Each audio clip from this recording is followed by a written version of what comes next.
একদিন এই সুন্দর পৃথিবীটা ধ্বংস হয়ে যাবে। মানুষ সহ সমস্ত জীবজন্তু প্রাণীকুল মারা পড়বে।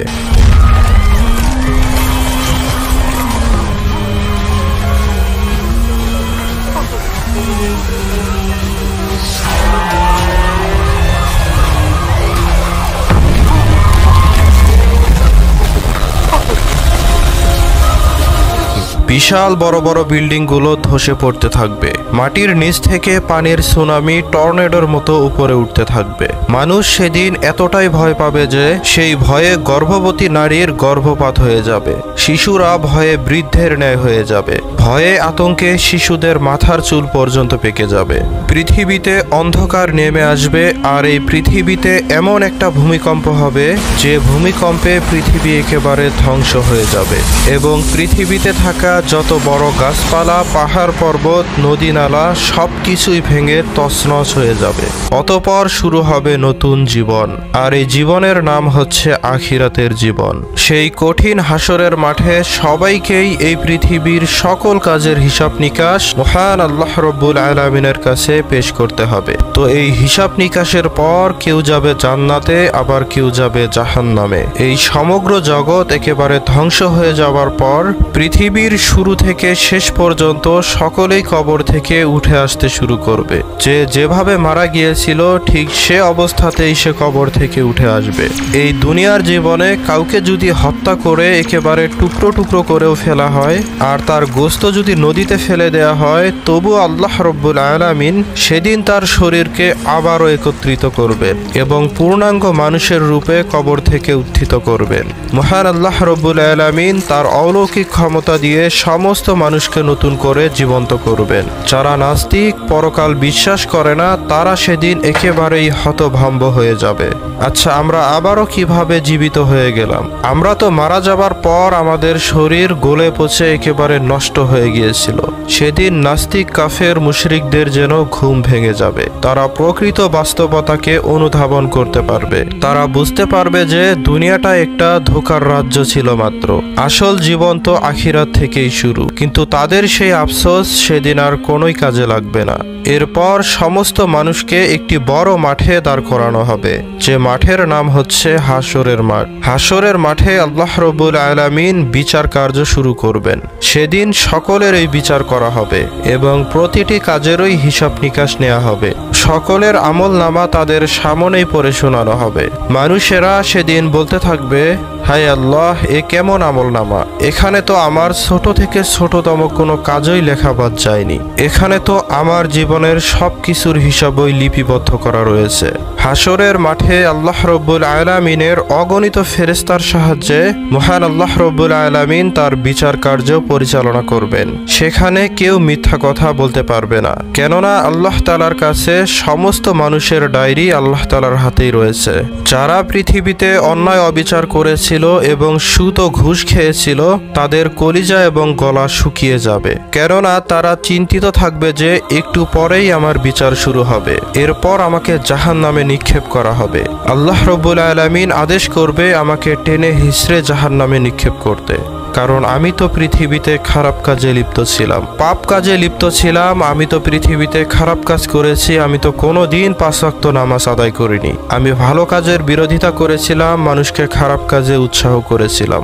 আমাকে সকলেই নামাজের কথা বলতো, নামাজ পড়ার কথা বলতো, কিন্তু আমি তো নামাজে যাইনি। আমি ভেবেছিলাম আমি আল্লাহ তাআলাকে ফাঁকি দিচ্ছি, কিন্তু হায় আফসোস, আমি তো বুঝতে পারিনি যে আমি নিজেই নিজেকে ফাঁকি দিয়েছি। হায় আল্লাহ, যদি আমি সেদিন তাদের কথায় নামাজ পড়তাম তাহলে আজ আর এমনটা হতো না। এরপর আল্লাহ রব্বুল আলামিন হাসরের মাঠে তার বিচার কার্য শুরু করে দিবেন। এই ব্যক্তি নিজের স্ত্রীকে আগুনে পুড়িয়ে মেরেছেন, অতঃপর সে জাহান্নামী। তখন মহান আল্লাহ তাআলার আদেশে একজন ফেরেশতা তাকে টেনে হিঁচড়ে নিয়ে গিয়ে জাহান্নামে ফেলে দিবে। জাহান্নামের আগুন, হায় আল্লাহ, কতটা না ভয়াবহ! দুনিয়ার আগুনের চেয়ে জাহান্নামের আগুন 70 গুণ বেশি উত্তপ্ত। এ আগুন আমরা কিভাবে সহ্য করব? হে আল্লাহ তাআলা, আমাদের সবাইকে আপনি জাহান্নামের আগুন থেকে হেফাজত করুন। অর্থ সম্পদ, টাকা পয়সা থাকা সত্ত্বেও সে কোনোদিন দান সদকা করেনি, আর সেই টাকা দিয়ে সে মদ পান করেছিল, জুয়া খেলেছিল, অতঃপর সেও জাহান্নামী। এই মানুষটি যখন পৃথিবীতে বেঁচে ছিল তখন সে সুদ ও ঘুষ খেয়েছিল, অতঃপর সেও জাহান্নামী। আবার এই মানুষটি যখন পৃথিবীতে বেঁচে ছিল তখন সে ইসলাম ধর্মে বিশ্বাস করত না এবং সে মূর্তি পূজা করত এবং মাজারে গিয়ে সিজদা দিত আর বিভিন্ন ধরনের কুফরি কাজ করেছিল, অতঃপর সেও জাহান্নামী। একটি মেয়ের সাথে জোর করেই সে জিনা করেছিল, অতঃপর সেও জাহান্নামী। নিজের স্বামী থাকা সত্ত্বেও অন্য ছেলের সাথে জেনা করেছিল, অতঃপর সেও জাহান্নামী। এরপর সমস্ত জাহান্নামী ব্যক্তিদেরকে জাহান্নামে ফেলে দেয়া হবে এবং জাহান্নামে গিয়ে সেই জাহান্নামী ব্যক্তিরা চিৎকার চেঁচামেচি করতে থাকবে। জাহান্নামী ব্যক্তিরা জাহান্নামে যতই চিৎকার চেঁচামেচি করুক না কেন, আল্লাহ রব্বুল আলামিন ওই চেঁচামেচি শুনবেন না, বরঞ্চ তাদের শাস্তি ক্রমাগত বৃদ্ধি হতে থাকবে। আগুনে পুড়ে তারা কষ্ট পেতে থাকবে, কিন্তু কেউই মরবে না। সকলেই আল্লাহ তাআলার কাছে মৃত্যু কামনা করবে, কিন্তু জাহান্নামে কারোই মৃত্যু হবে না। এরপর জান্নাতি ব্যক্তিদের হিসাব নিকাশ শুরু হবে। জান্নাতি ব্যক্তিদের আমলনামা ডান হাতে দেয়া হবে। তারা সেদিন অত্যন্ত আনন্দিত থাকবে। জান্নাতীরা সবাইকে তাদের আমলনামা পড়ে শোনাতে থাকবে যে দেখো, দুনিয়ায় আমি এই ভালো কাজগুলো করেছিলাম। ইসলামের কথা শুনে মেয়েটি খাস দিলে তওবা করেছে এবং ইসলামের পথে ফিরে এসেছে। অতঃপর সেই মেয়েটি জান্নাতি। জান্নাতি ব্যক্তিরা সেদিন নতুন করে যুবক যুবতী হয়ে যাবেন এবং সেখানে থাকা একজন ফেরেশতা তাদেরকে জান্নাতে পৌঁছে দিয়ে আসবেন। সেখানে সুখের কোনো অন্ত থাকবে না। জান্নাতীরা সেখানে যা চাইবে তাই পাবে, আর সেখানে ফলমূল যখন যা খেতে মন চাইবে সে তখনই তাই পাবে। মেয়েটি হালাল পথে রোজগার করেছে এবং সঠিক সময়ে 5 ওয়াক্ত সালাত আদায় করেছে, অতঃপর সেই মেয়েটি জান্নাতি। দুনিয়ায় সে যদি বৃদ্ধাও থাকে তাহলে জান্নাতে তাকে সুন্দরী যুবতী বানিয়ে জান্নাতে প্রবেশ করানো হবে। জান্নাতে কোনো মানুষই অসুন্দর কিংবা বৃদ্ধা থাকবে না।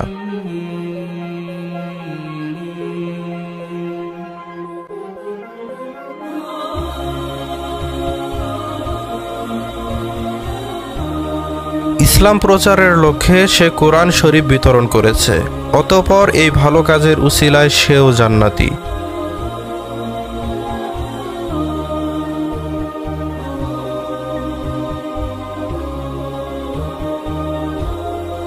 এই ব্যক্তি অসহায় ও গরিব দুঃখী মানুষের পাশে দাঁড়িয়েছে। এই সাহায্যের কারণে আল্লাহ তাআলা তার উপর খুশি হয়েছেন, অতঃপর সেও জান্নাতি।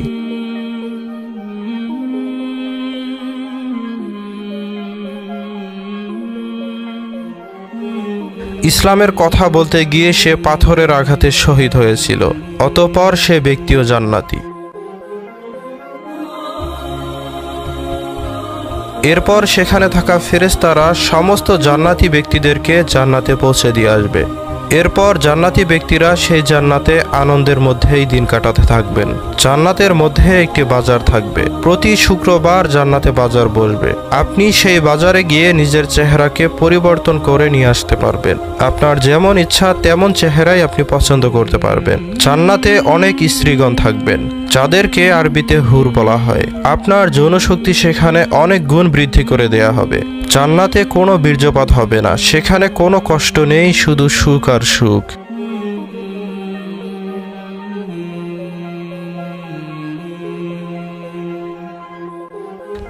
আর অন্যদিকে জাহান্নামী ব্যক্তিরা অনন্তকালের জন্য জাহান্নামের মধ্যে পড়ে থাকবে। তারা সেখানে কষ্টের কারণে চিৎকার চেঁচামেচি করতে থাকবে। তাদের কষ্টের কোনো অন্ত থাকবে না। চিরকাল তারা এই জাহান্নামের আগুনে দগ্ধ হতে থাকবে।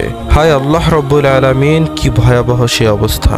আপনি শুধুমাত্র একটু চিন্তা করুন যে মরার সাথে সাথে আমাদের কি রকম ভয়াবহ অবস্থা হতে পারে। তাই এই ভিডিওটি যদি আপনার কাছে পৌঁছে যায় আর আপনি যদি এখনো পাপ কাজে লিপ্ত থাকেন, তাহলে দয়া করে এখনই আজ থেকেই এই পাপ কাজ ছেড়ে দিন। অনেক হয়েছে পাপ কাজ, আর নয়।